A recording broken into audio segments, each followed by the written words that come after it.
this is very much related to leadership. We believe we have to be all things to all people and don't realize the gift of allowing other people to be there for you. All right, how do I bring simplicity to the world that's around me, to the life that I have? I mean, the option would be to just accept it and not be happy about it. Would you be willing to share what are your top 2 things that you need? Yes, I will. People can feel when you're off a rail. Everyone already knows it's going on. Why aren't we talking about it? And then you find out you missed 3 years of your kids growing up, and I'm not going to do that. I'm not going to allow that to happen. How can we combat anxiety? The number one way, the way that is physically impossible for our brains to be anxious. My goodness, you didn't prep me for that question. Welcome to the Unconventional Leadership Podcast, where we help you unlock your potential as a leader. Hey, can I ask you a favor? Can you please hit subscribe or follow on any platform that you're listening or watching this episode? Our goal is to connect with you, to bring additional value to you, to bring additional topics to you, and we can do that more effectively if you hit subscribe or follow. Thank you so much. Thank you for joining this week's episode of the Unconventional Leadership Podcast. Today, we're back in the studio with Dr. Leighann Rechtin. Leighann, thank you so much for joining me again. Yeah, it's very exciting to be here again. So we had some conversations from the last discussion of we should hop back in the episode. There's so much more we could have discussed and shared and dialogued. And I always like to say, and you as the listener people have provided thoughts and questions and conversations around some of the content we're creating, which also gives us insights. What you post on LinkedIn, what you share with us directly allows us to bring other insights into these conversations. So I'm looking forward to this dialogue. Likewise. Yes. So one of the things that we have talked about, Leighann, is how the topics of resilience and the topics of being on teams that challenge but respect and creating deep conversations and creating authenticity and trust in unique ways. These are really all of the things that teams are asking for right now, right? Yeah. How do we go deeper? How do we create better connection, better relationship? And how do we learn from one another and our strengths so that we can maximize the outputs and the impact? Yeah. So I think that's one of the areas we should be discussing. Okay. Further. Yeah. So, there's a lot to unpack there.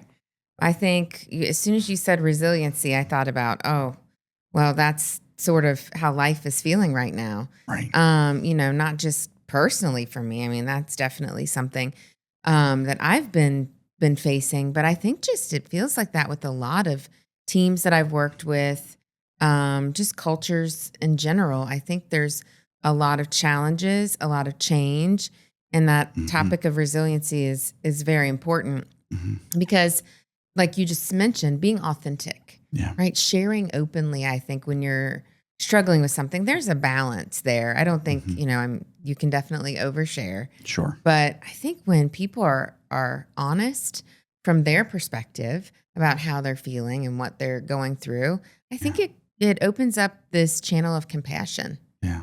Yeah. And there's, when you were sharing about the resiliency and the things that are going on, and we have had countless relationships that companies have restructured business units, organizations, functions.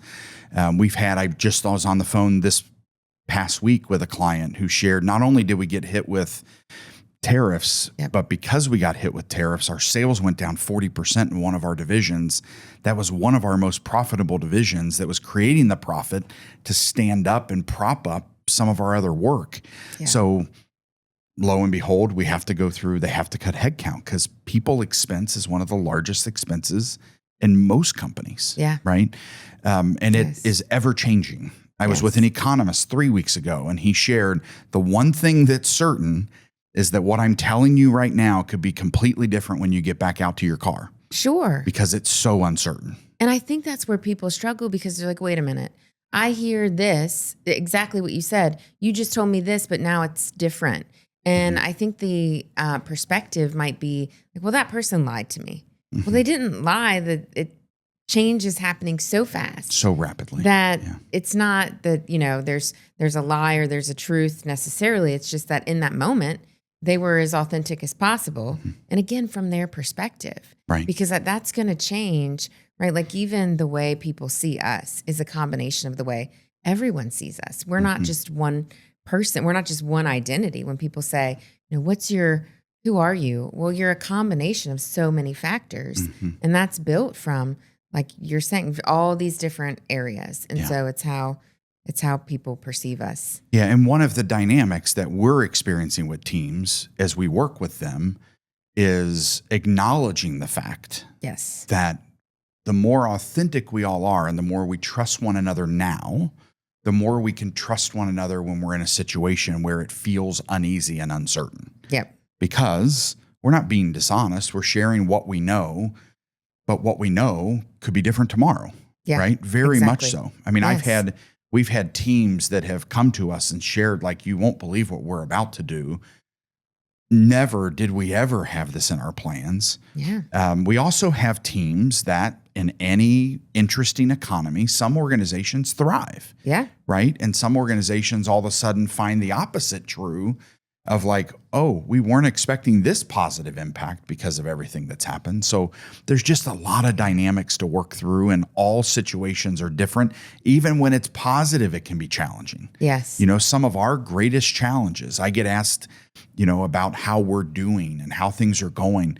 My greatest challenge is the opportunity statement. Yep. Right? Because there's a lot going on. There's a lot of opportunity. Yes. You and other advisors have been trying to, let's make sure we're focused in our lane, because if we're not, there's so much we could go try to tackle. Yeah. And trying to identify that.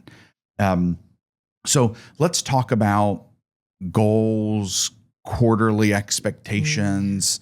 What can I do as I'm rolling into, let's say rolling out of one quarter and into another quarter fairly soon. Yeah. What can I do this quarter to help myself, my team, think not just about work progress and work goals, but also personal goals as I roll into the third quarter? That's a great question, because it goes back to what we just talked about, that you can have goals and plans, but those might change. All go away. So I think one thing when you're goal setting and planning anything is you need to prepare for things to change. You've got to have a plan A, a plan B, a plan C. You might even go all the way to Z. And I think that's important when you're considering, this changing dynamic. But you want to have your priorities, right? So I love that you included self, team, right? Business, obviously. So one thing I think with goal planning with the self is you have to take some time for reflection. It's like that whole concept of you have to slow down to speed up. Sometimes, it's funny, they just put speed bumps on my street. And I've been thinking about that. I've been contemplating how I'm watching people. There's one, it's literally right next to my neighbor's house, next door neighbor. And I thought, I could sit outside and record, these people hitting the speed bump, and how some people come in really slowly and they just softly kind of drift over it. And some, I'm pretty sure they don't even see it. And they just, ramp. They wonder what they hit. Right. Yeah. In fact, I think there was a truck that had to stop and readjust some things just yesterday. I found out there is somebody that's on TikTok who records people next to their house with a speed bump.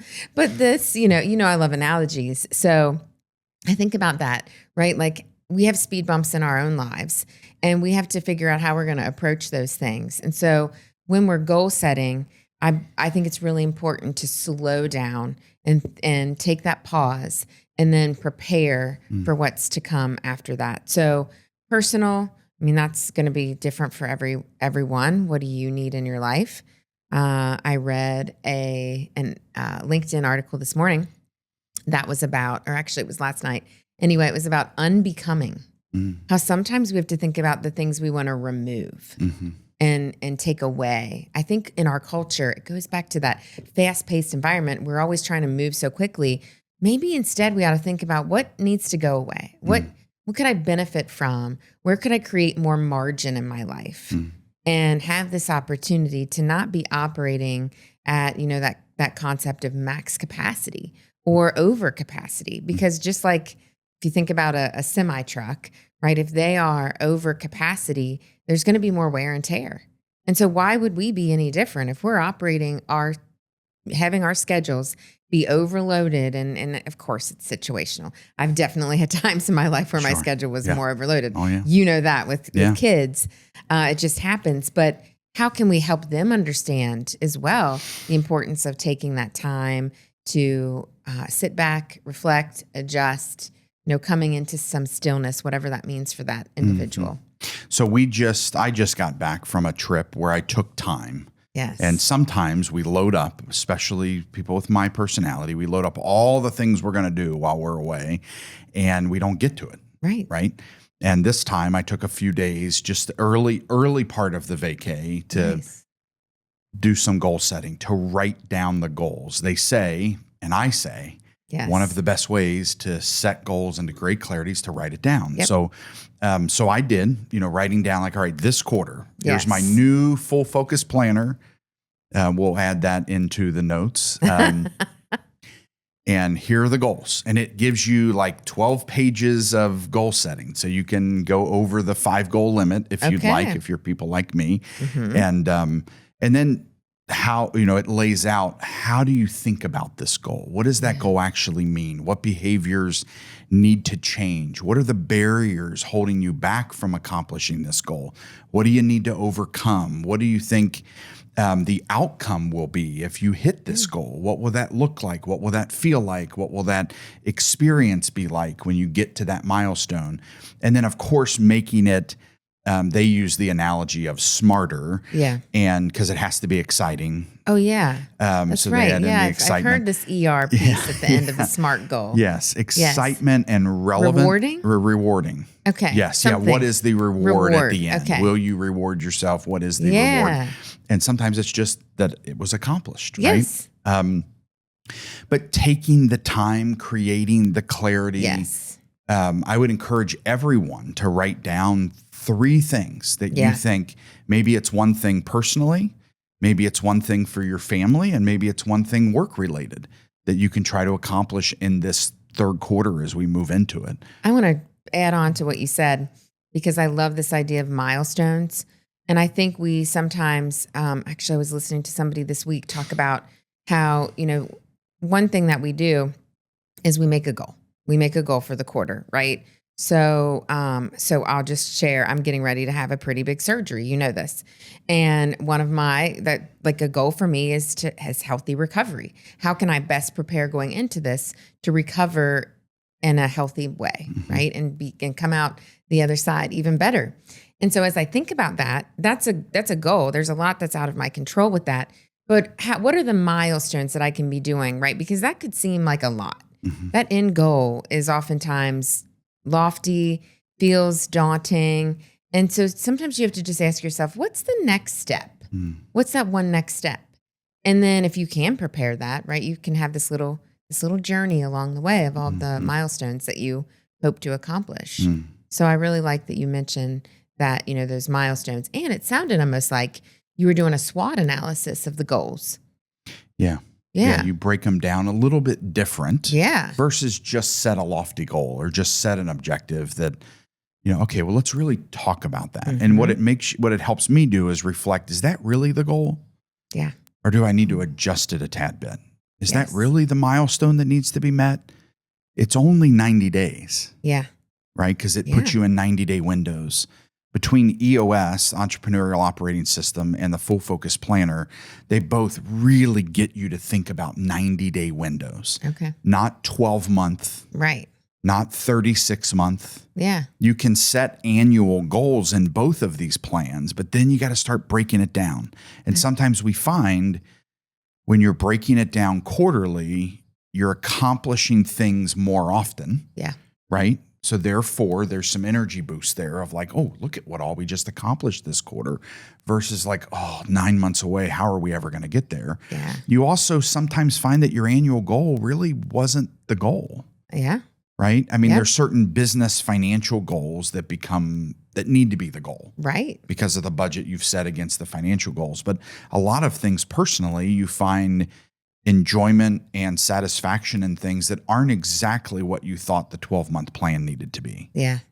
which can help as well. Exactly. And you can make adjustments. Yeah. Yeah. The, as you're going into, you reference this next immediate season. Yes. What have you learned about the self-reflection and having some time to think through what you're about to experience that might be helpful for those tuning in today? Oh my goodness. So many things. I think the first is just pausing, again, taking that step back and thinking about like, what do I need? What do I need from others? Because I think this is very much related to leadership, that we believe we have to be all things to all people and don't realize the gift of allowing other people to be there for you. And I'm not really good at that. I'm pretty independent. I'm like, I don't need I need other people, but I feel like, I'd rather give than receive. But sometimes that there's this, I would even maybe say more than sometimes, there is an opportunity to be the person who receives. And we go through cycles in life. And so that's one thing that I've definitely been tuning into more is like, okay, not really great at being on the receiving end, but how can I do that? And it's humbling. It's very humbling to ask for help and to say, here's what I need right now. But you have to know, I think you have to be clear, because how many times are we going through things in life or even, at work, we're working on a project and somebody says, well, let me know how I can help. Tell me how I can help, or I'd love to help.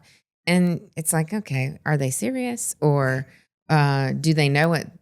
I don't know what I need, right? So the person needs to be clear about, let me think about that. What could I need in this situation? Maybe it's hey, can we just get together and catch up and not talk about whatever, maybe there's like this looming thing. Let's not talk about that. Let's just talk about other things. Or maybe it is like, okay, I need somebody to help me problem solve in this area. Yeah. So it's almost the same thing, right? When you think about this idea of a personal board of directors, which is something that I've been definitely tapping into lately. Okay, who's a mentor for me in this area, or who's a coach, or who's somebody that I just need, a really good listening ear. And I think that's been probably an area where that's been a tremendous focus for me right now.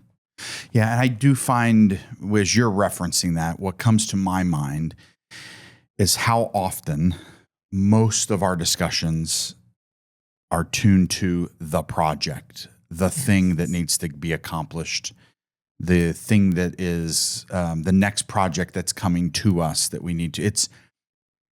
It's important to remember that we have lives and that there's personal connection with the relationships that we interact with.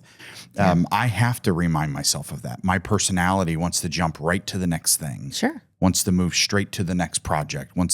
I get so excited about things that we're navigating work-wise that sometimes I forget the personal connection and have to come back to it. And I'm self-aware enough to know it's something I have to be aware of. Yeah. But I still catch myself in that cycle of, all right, how do we just be and just have conversations that are outside? Because there's a lot going on in all of our lives that are far beyond just the work we're executing. And we believe that unconventional leaders think about that make that a priority. So working on your self-plan, working on your we recently talked in an episode about being at your best, and it's a tool called Life GPS by an author that I met, probably 11 years ago. His name's Scott Eblin. I made a mistake in that episode where I said he was diagnosed with ALS. He was diagnosed with MS. Okay. And it's not easy to go and re-edit the video when you say that, but diagnosed with MS, marathon runner, and one day just couldn't do the thing that he loved anymore, which was running. Wow. And then goes through this whole process of the mindfulness alternative. So the title of the book is Overworked and Overwhelmed. Okay. The Mindfulness Alternative. How do you go from this state to these states. And what it focuses you on is where are you at your best? Actually, I think it's one of the activities I used a few years ago when I worked with a team that you were supporting of HR leaders. Okay. And it's called the Life GPS. And you think through, like, at my best, I'm this. At my best, I think about this. At my best. And I always tell people, don't start judging yourself. Right. Because immediately people go, I never have time for what I love to do. Yeah. And this tool is trying to be an impactful resource to get you to think about, now extract 2 things from each box. Yeah. Put that on a little Post-it note, put it on your refrigerator, and say, one could be, at my best, I do deep breathing in the morning and drink 2 glasses of water. Okay. And then you start setting micro affirmations and micro activities around, all right, did I do that? No, I haven't. All right, I'm going to take pause. I'm going to do that because I know it puts me at my best.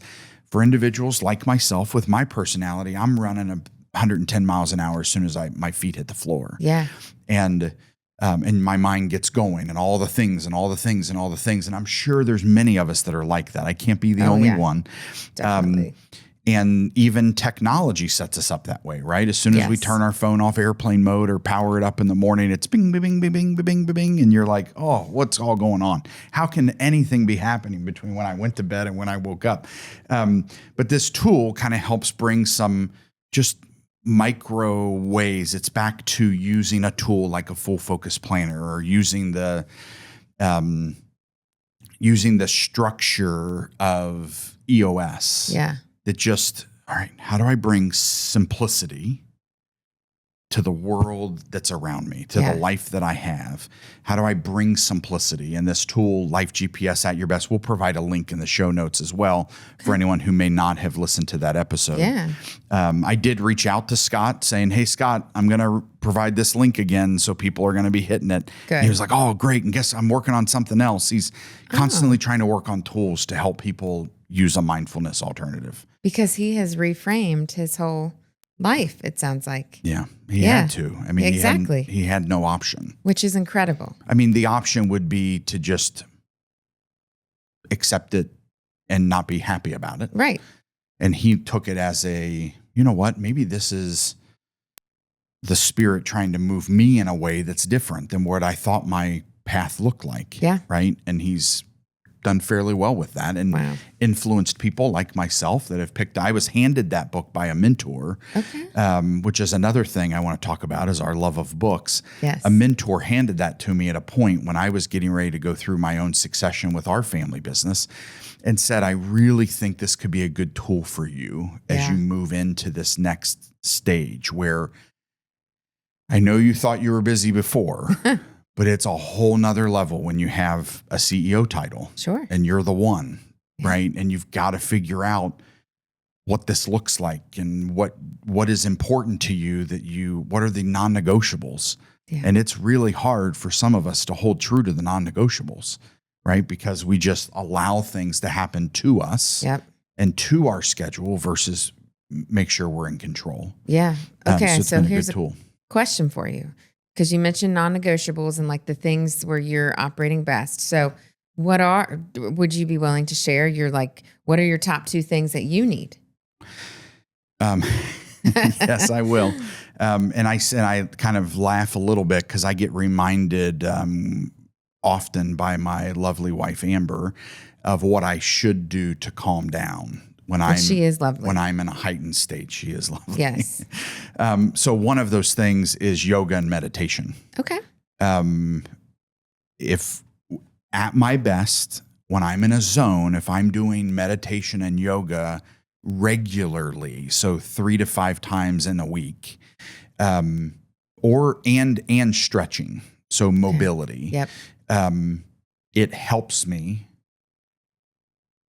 find calm in the state of things that are going on. The other thing is I love to cook. I enjoy cooking. So I don't cook enough, right? But at my best, I'm cooking weekly and I'm doing meal prep. So that time we do like a whole meal prep on the weekends, usually on Sundays, where we're cooking for the family, but we're prepping for the week. Yeah. And I really value that time. It's extremely therapeutic to me to be cooking and seasoning up and, doing whatever that might look like, whether it's at the grill or at the oven or both. Got them both going at the same time. And then multiple things. So it's on my little cue card for At My Best. Okay. And then, there's other activities like, certainly getting in steps. I'm not a 9,000 to 10,000 step person, but I'm a 5,000 to 7,000 step person today. Yeah. Maybe one day I will be an 8,000 to 10,000 step person. But trying just moving. I got to laugh at myself a little bit. I was on the phone with a coach that was talking about my youngest son subbing for his team. And I move a lot. Surprise, right? And bless his heart, Ethan was like, Dad, will you just sit still so I can hear this conversation? Because I move. And it's one of the ways when you're in an office environment, you could sit all day long. Oh, yeah. So I've created a habit. And oh, by the way, it may be similar to my father who doesn't sit still. And I'm like, oh, maybe that's why he doesn't sit still, because he's learned if you sit still in an office environment, you could be sitting all day in your office chair. Oh, yeah. So I move all the time. Okay.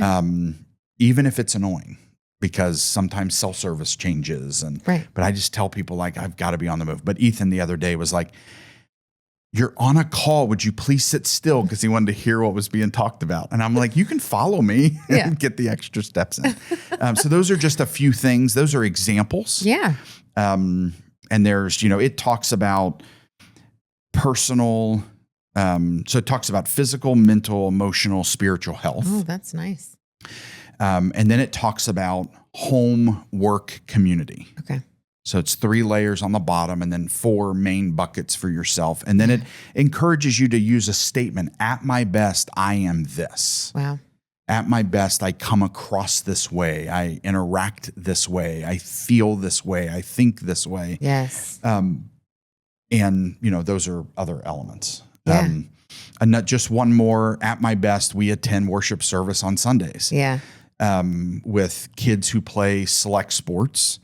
There could be competitions and meets and games and matches. Which go a long time. Do filter into Sundays. So there's like when you're ramping through the end of a baseball season, you're out of town week after week after week. And it's 5 weeks. And all of a sudden you're like, oh my gosh. So we listen and watch church service on the app because most churches have an app where you can watch a service, but it's nothing like being in the congregation, feeling the music and feeling the emotion of being in a spiritual worship service. So that also puts me at my best for the week. That's honestly when you first said that At My Best and reminded me of the session that you did, I thought immediately of, for me, it's going into, a quiet time and prayer for me. That's where I find the most peace.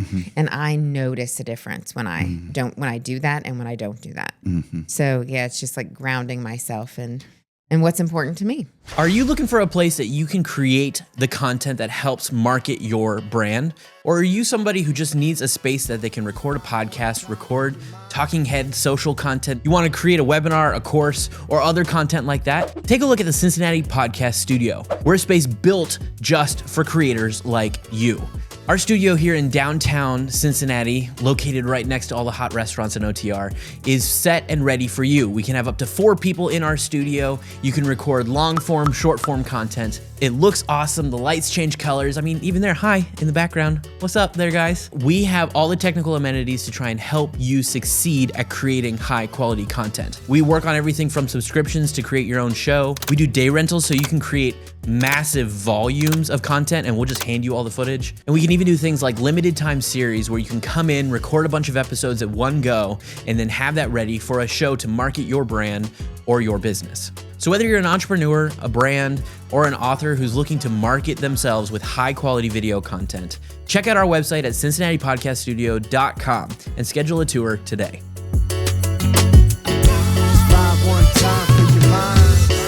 The other, another dynamic, and this is something people can feel when you're off a rail. Right? People who are working with you, we all know the feeling of like if we're working together daily, weekly. Yes. we know what those normal cadences feel like. And sometimes I try to be so in tune with it, being an empath, that I'm like, how are we really doing? Yes. How are you really doing? I had a conversation recently with a friend, and I followed back up with him that night and the next morning of like, was that really all you needed to talk about? Yeah. Is there something else? One of the things that I do, and I don't know if anyone else experiences this, but when I turn into not at my best, if the phrase were not at your best, how do you operate? I start holding things, holding activities, holding responsibilities, things that normally at my best, I'm delegating most of that. Okay. Right. And that's honestly, it's part of what a team needs is leadership to delegate, because that's where quite a bit of their work activity comes from. Right. Yes. So again, being extra vulnerable here, if I feel in a state of chaos, and if I use those words, my lovely wife, who I work very closely with at work and obviously in our home life, is like, you're probably holding on to too much. Yeah. And my team will hit me hard in a delivery meeting, in a weekly meeting, in a quarterly review meeting of like, hey, what else could you be delegating? Because I know you're not. Wow. You're holding on to things. I getting a little bit more anxietal, feel a state of internal chaos. And again, there may be people, and you may be one of them, that like, I do that too. And I need to be reminded of that. Like, what else could you get rid of? I had a huge list of, 35, 37 people who wanted to meet with me. And who on this list, instead of just, I have 37 people who need to meet with me, where am I going to put everyone on my calendar? Right. It's like, no, out of the 37, who do you not need to meet with? Yeah. Who else could meet with them? They don't need to meet with me per se. They need to meet with someone in our organizations. So go through that list and say who could meet with these individuals, then take who needs to meet with you and just hand it over to somebody so they can schedule them for you. Yeah. It sounds easy. Yeah, right. But when you're running fast, it's like, oh gosh, 2 more people want to need to meet with me this week. And I always try to keep margin for important client conversations. Yeah. Right. So I try not to put all 37 in 2 weeks, because that won't help my clients and our clients that we're working with. If they need me, if you needed me to show up at a meeting and a conversation, I have to have margin for that. Yeah. And, I want to go back to something you said where your team will kind of call you out, because that means you have psychological safety. That means they feel comfortable. You are sharing. expected to call me out if you're on my team. Yes. Yes. And that's a place that it's hard for leaders to get to, I think, because I think there's this idea that, oh yeah, people will be open and honest with me. They'll share, but will they really? Yeah. And I think that's very telling. Yeah. That people will, without you soliciting it, will say, hey, what else can we do? Or what are you holding on to? Yeah, that's a great point. And I know that when individuals are new to the team, they're less likely to do that. But when they start seeing others do it, then they go, oh, he was really serious. And there's an expectation there, right? I want directness. I want honest, real, unfiltered feedback. It's a struggle at certain levels because people are like, are you sure about this? Being in a family business, years ago, we did a culture survey where we looked at health of our culture. And one of our faculty members, Leighann Rechtin, performed that for us 3 times. And the very first one we did, the feedback was our culture is so familial, it's hurting the relationships in the business because we are so protective of one another. We never want to hurt feelings. Yeah. And what that coaching, Lynn provided coaching to my dad and I through our entire succession plan. Wow. And she would meet with us bi-weekly for years. And she really coached me up to recognize that conflict is not, if done well, conflict is not negative. Conflict is things that happen on a daily basis. Yep. And, you know, again, back to my spiritual belief is like, you know what? If you read the Bible, there's a lot of conflict and there's a lot of honesty that would come out of leaders in Scripture. Yes. And it's the whole thing of like feedback is a gift and, you know, clarity is kind. What we found in a familial family business where everybody's trying to protect one another's emotions, and mostly in the family, like the family's trying to protect the team and saying, hey, I'll just take that on, right? Which becomes really, the team doesn't feel good about it because like, that's my job. Yeah. I'm supposed to be the one doing that. I'm not giving somebody feedback because that may hurt their feelings, and we're conflict avoidant. And I've learned that that is not the right way to be. All of the teams that we work with, we're trying to help them look at conflict as a gift. Yes. Conflict can be a real positive thing. I even tell clients sometimes when they're just getting ready to work with us, our goal is to pull out the conflict and rest in it and sit in it and create a safe place in a safe environment that may take us 3, 4, 5 meetings to get to. Yeah. Where honesty can really be dropped. Everyone already knows it's going on. Why aren't we talking about it? Right. Everyone in the room feels it, but we're not addressing it. Yeah. And maybe you just need a different construct to help address it. So we're going to pull out things because we believe there's a wall that you cannot get through unless you have that discussion. Yes. So Becky Sheeler, who recently took a new role, she was with me for 17 years.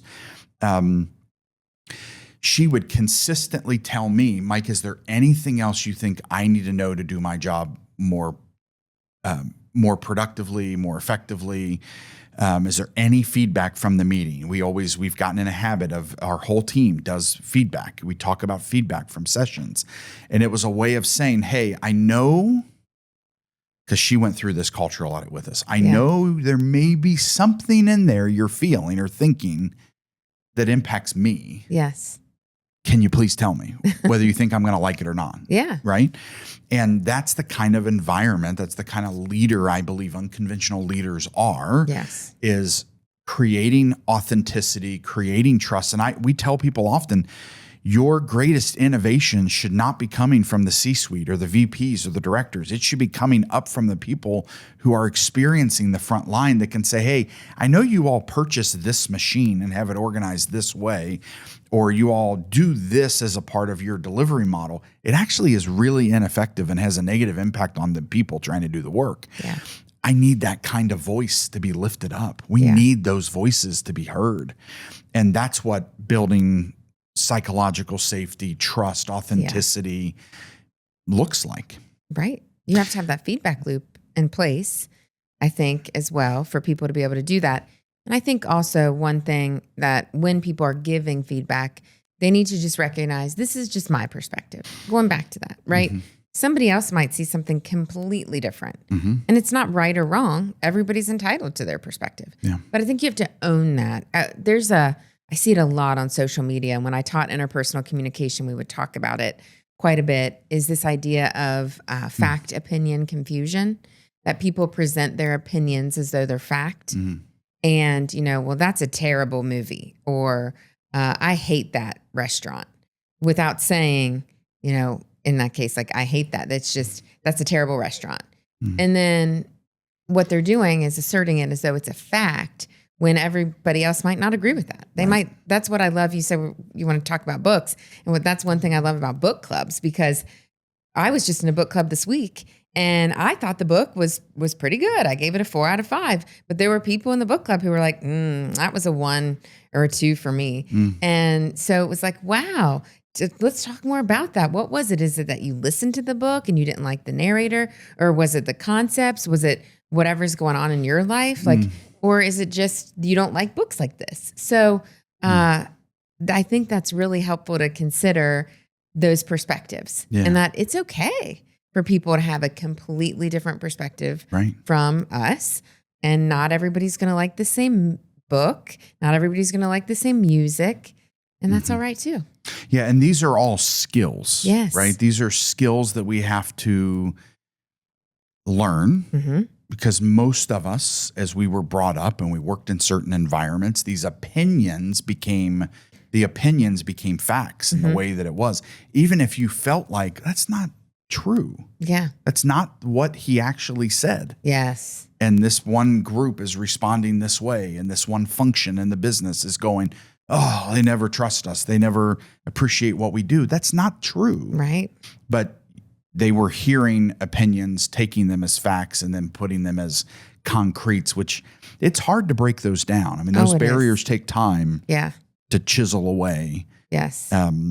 But when the work is done, it can be really powerful. Yeah. And I think there's something too that I started seeing with generations, especially as I was teaching undergrad.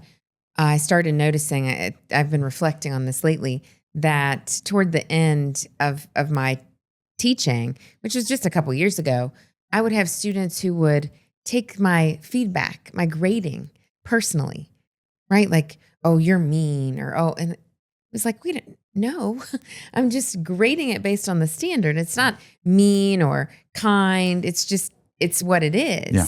And I know from the work that we've done that organizations face that same difficulty, that same challenge when somebody is receiving some feedback and they're taking it personally. And it's like, I know it feels personal, but it's not personal. It's based on the behavior. And it's hard for people to separate that. Yeah. Yeah.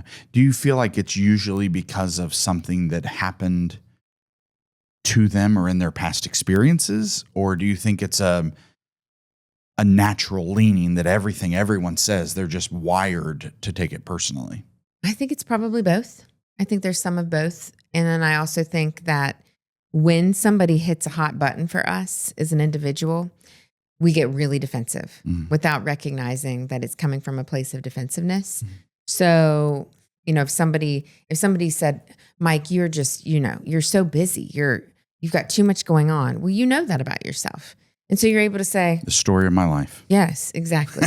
You're able to recognize that right away without really getting defensive about it. But perhaps if it's something that's caused conflict in that week between you and Amber, let's just say, and you're more sensitive to it. You're a little bit more on edge about it. And somebody then says something else about it.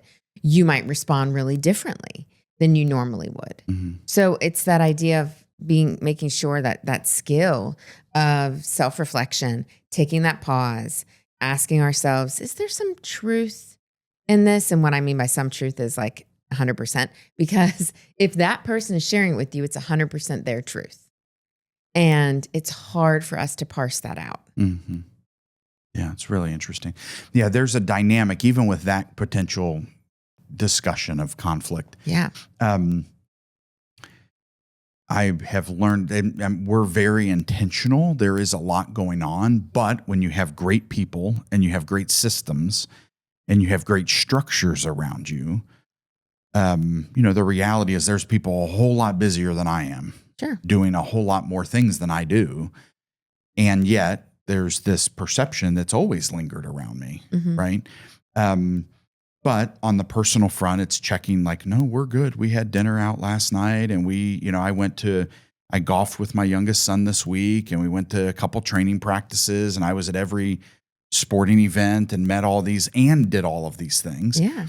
But you do that because of intentional structure and the right people around you and I remember 2.5 years ago, I had an executive assistant whose comment was, you only missed one sporting event all year.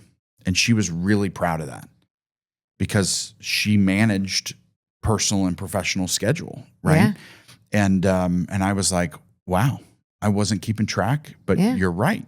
And I remember that one thing that I did that had me not at a game. Yeah. And I really wanted to be there. And it was okay. Check in. Like, is it okay?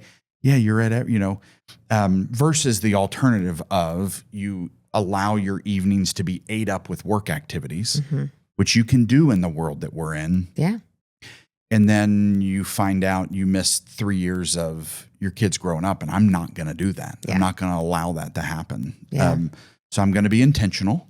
I'm going to be structured. I'm going to have a certain regimen and rhythm to my work week. It doesn't need to look like everyone else's. Exactly. Right? But works for us and works for schedule. So I think we have to give ourselves that freedom, right? Yeah. when people say like, you need to set up your framework for you that works, this is what we're talking about, especially in an entrepreneurial environment where you have more flexibility.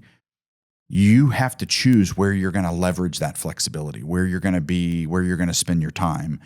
And that's super important. If I know that I need to do something with someone personally, if I need to, I want to take my son to a training and conditioning experience, and afterwards I'm going to take him out to dinner or an early or late lunch. I have to plan that in my work week. Yes. Right. And block time. Yes.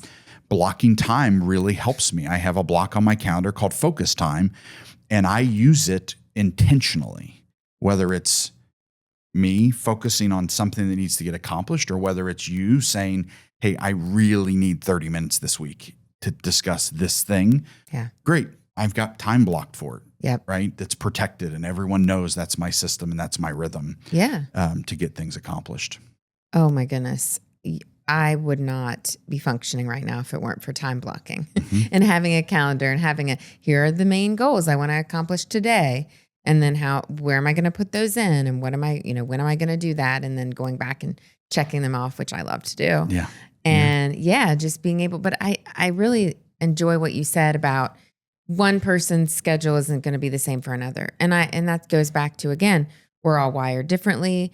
What is it that you're doing when you're at your best? What are you doing? And that's what you said before, right? That idea of when I'm at my best isn't going to look like somebody else's at their best. Right. And so we've got to know that and be okay with knowing ourselves and then creating boundaries around what we need to be our best. And it takes time because it can look so different to those around you. Yes. Right. And that's where when we talk about these things, we talk about, right now we're talking about scheduling, how important it is to be a great unconventional leader, those who own their structure of their calendar and those who filter in the big rocks first of what they want to get accomplished and then allow the sand to filter in with everything else that comes at you. Unconventional leaders do that. Yeah. They walk to a different pace. They manage themselves differently and they become okay and comfortable that my schedule doesn't have to look like anyone else's. My life doesn't have to look like anyone else's because these are the things I'm doing to accomplish what I want to do and how I want to do it and who in my life is important that I want to do it with. So one of the things that is at my best is that I go out to dinner with friends at least twice a month or hang out with friends. So tonight, the recording of this episode, I have indoor adult softball league, which is super awesome. It's simulator softball. It's a thing that one of my friends is creating. I think it's going to be the next big thing to take over America.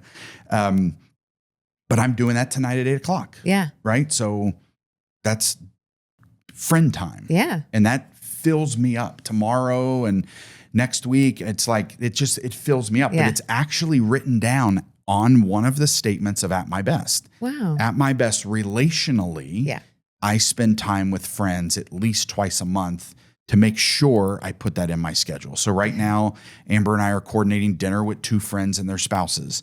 And those times fill me up. That's one of my love languages is being with a group, being with friends gives me lots of energy. Yeah. And it's an element that feeds into my At My Best strategy. Yeah. Right.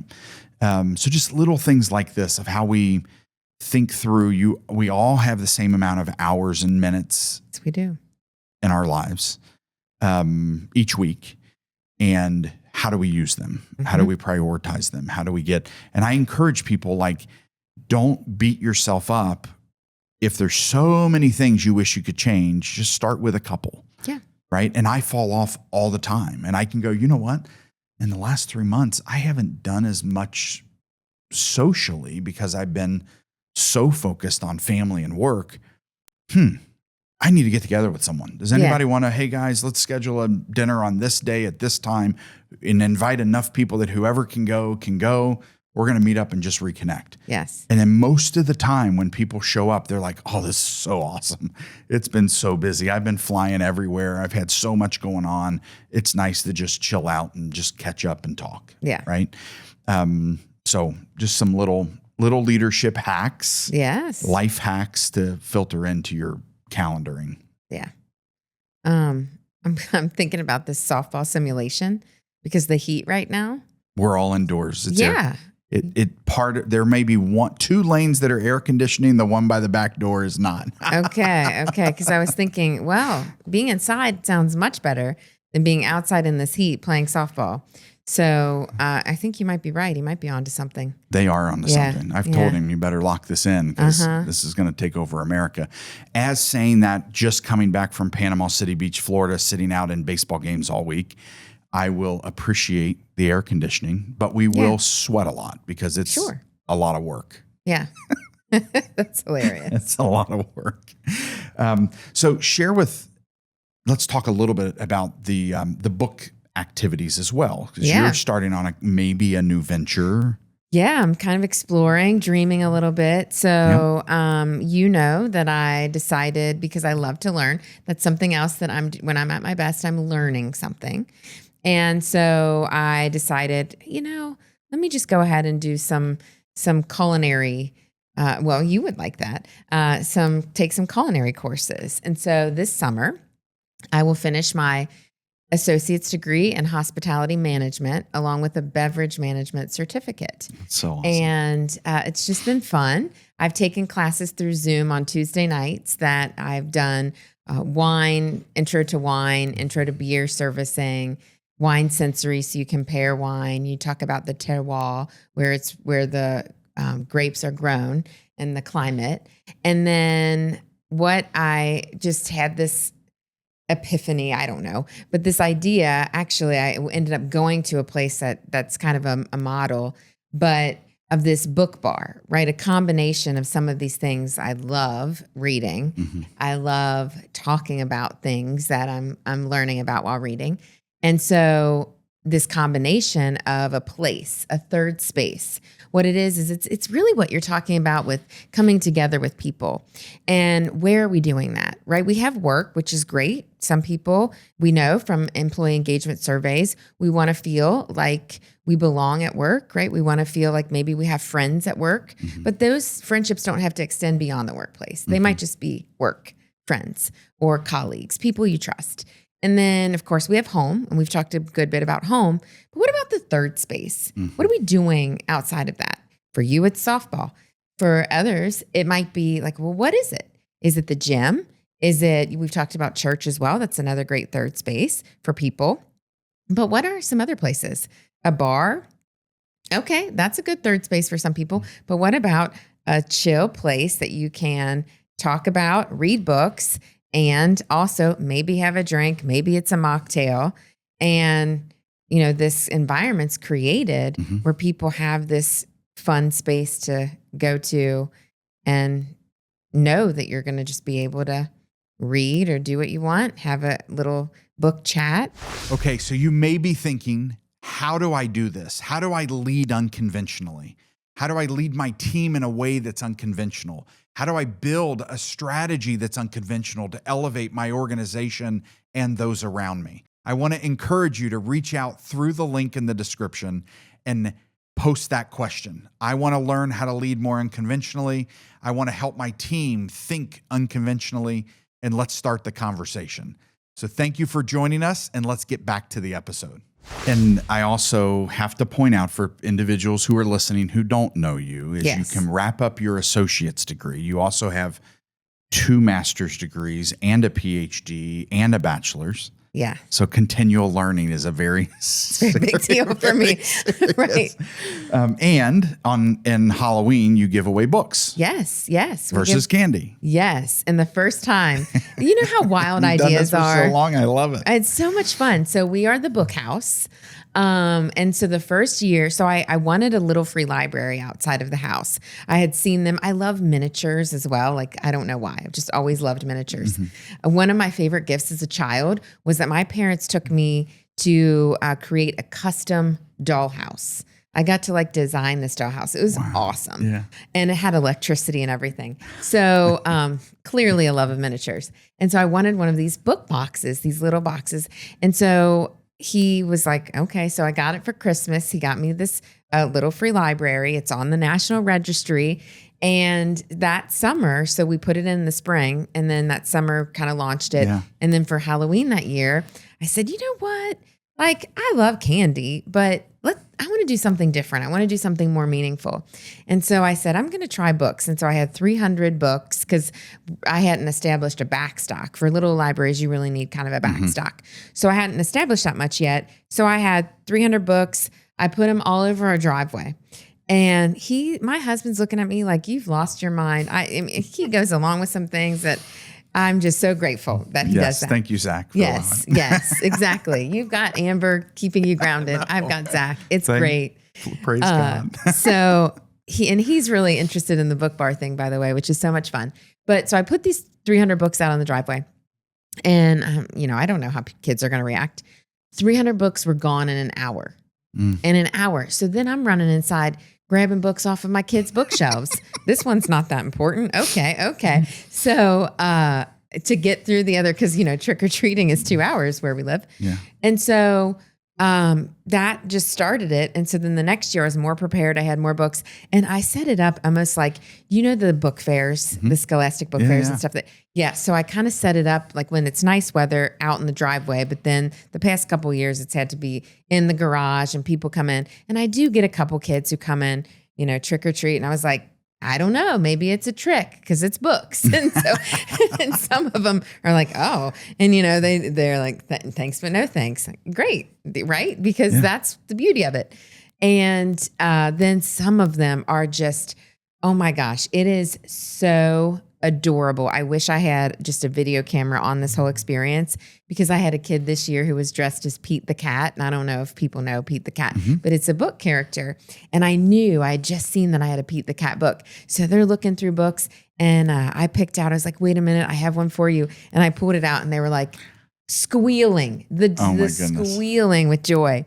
And it's really fun when I can connect with people over like some kids, some teenagers who are like, do you have this type of book? Or here's what I just read and I liked. And I have a couple friends who will ask me for, suggestions. And some of them are like, you're like my book guru or my book Sherpa. I'm thinking maybe there's a role here, right?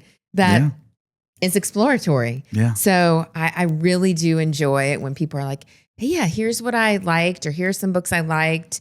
And okay, well, if you liked that, you might like this author. Think about this. So love it. Really fun. So that could be part of the book bar experience. That's so cool. Yeah. Yeah. It's awesome.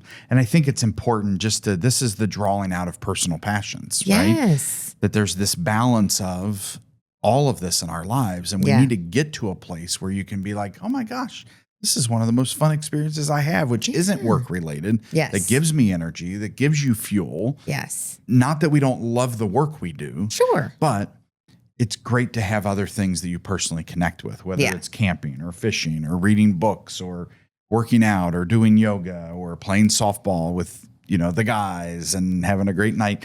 You got to find those things. Yes. And figure them out. And sometimes you can turn them into, sometimes it could be your career. I'll give an example of that. I started teaching for fun on Saturdays, public speaking. Like, what kind of a weirdo does that? But me. So, so I was doing that on Saturdays while I was working full time, and I loved it so much that I thought, ooh, should I try to go for this full time?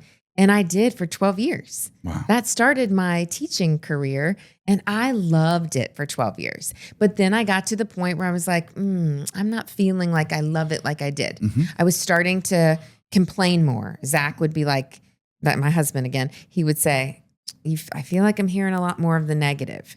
And so that sounding board is so important. I was starting to recognize it, but not like he was hearing it. And so that's when I knew it was time to look at something different.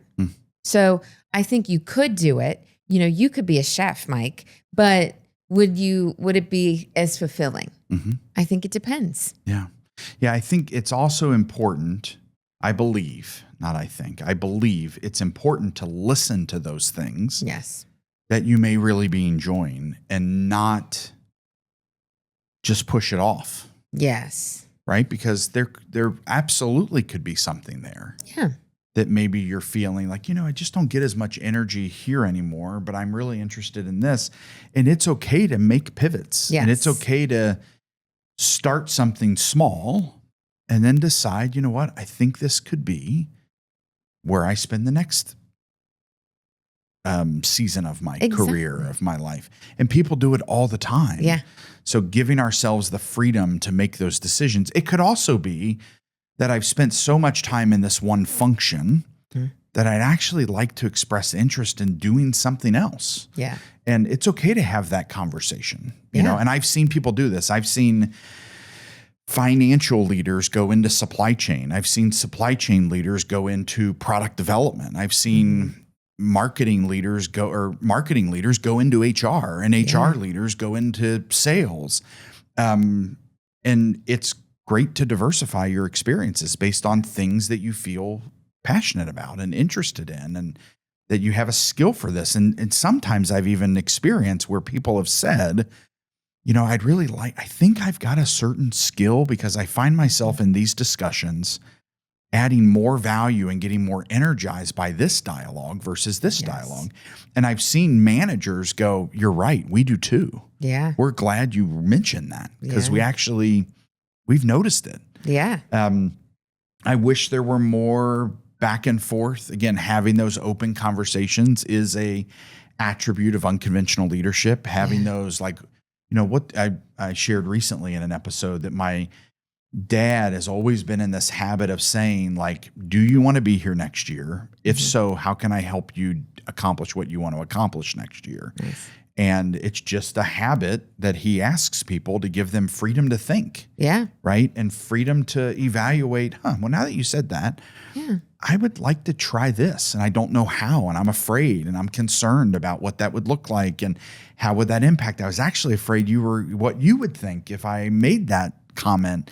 And by being proactive on it, we're kind of circumventing the concern and allaying the fear and allowing people to be more vulnerable and authentic. Yeah. So maybe you and I talked about this last time. I'm trying to remember, but when you look at professional development, the biggest area of opportunity is for growth, right? And for challenging projects, challenging assignments. Not necessarily I'm going to go to this conference, or, I love to learn. We just talked about that, but maybe it's not formal learning. Maybe it's like more on the job learning. And so is there a way in organizations, if they don't have built into their structure an opportunity for people to do that, could they create something like that? Could they create this place where, maybe it's something on their LMS, their learning management system, where they have opportunities for people to try a different role or to, be on a committee that they don't have experience with? Because you're exactly right. Some of that's our hidden talents that we don't even know about. It's untapped potential. Yeah. And everybody has it, right? And it's an area where maybe we can be creative, and that's going to really help us. Something I read this book recently, talking about books again, but it's called Beyond Anxiety. And the whole idea is that we cannot be anxious. That, there's a lot of anxiety in our culture today.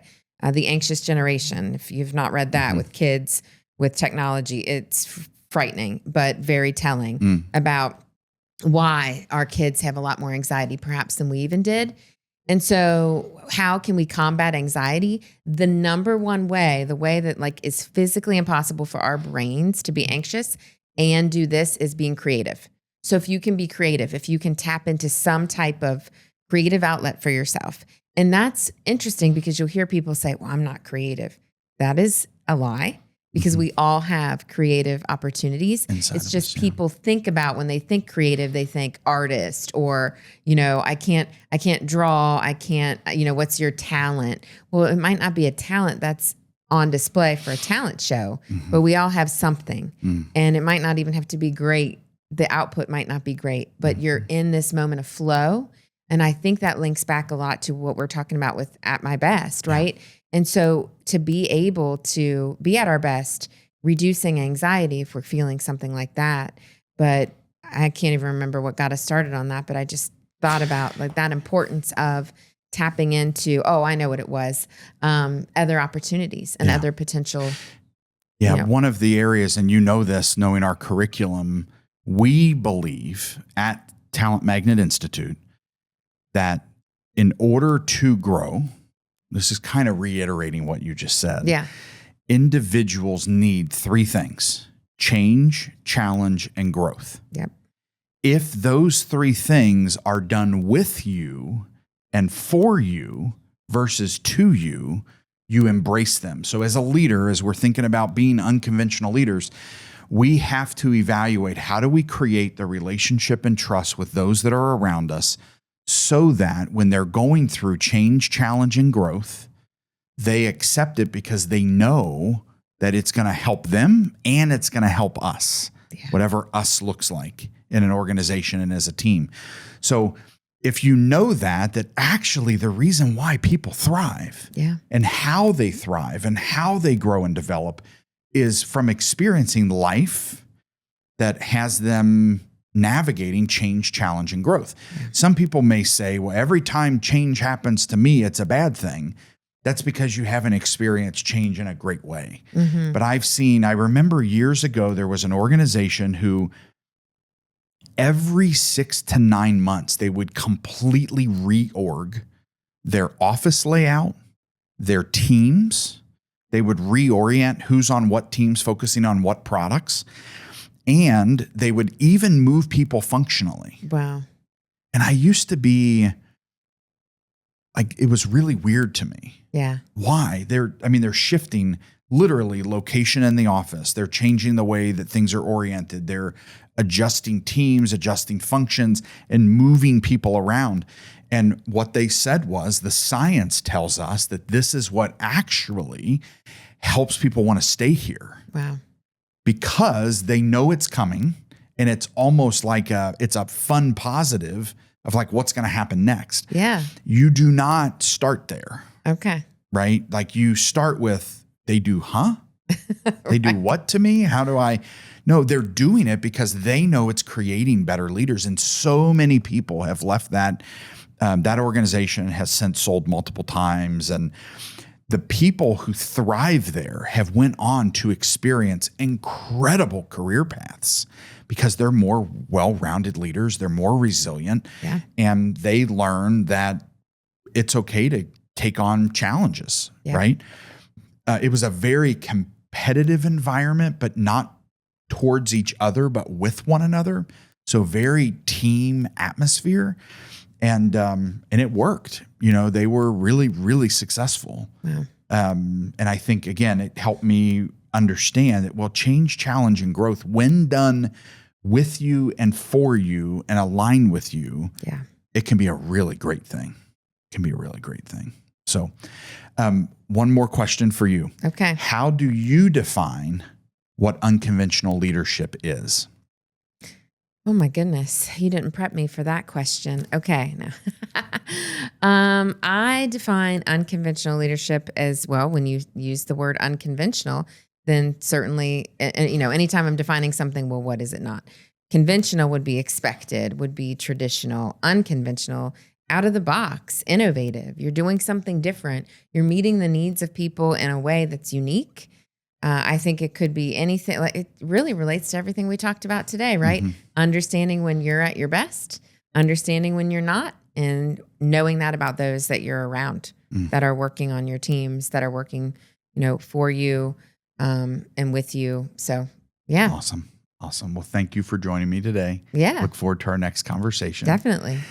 I want to thank everyone for joining this week's episode of the Unconventional Leadership Podcast. I want to thank the Cincinnati Podcast Studio for their creative, for their design, for their execution of helping us bring great content to you each and every week. I want to also thank you, the listener. Thank you for joining us today. I do encourage you to share this episode with 3 people who have come to mind as you've been listening to this, whether they've been individuals who have mentored you, who have coached you, or someone that you're coaching or mentoring that you think would find benefit in this episode. Do click the subscribe button. It'll help make sure that you receive the content that we're producing each week.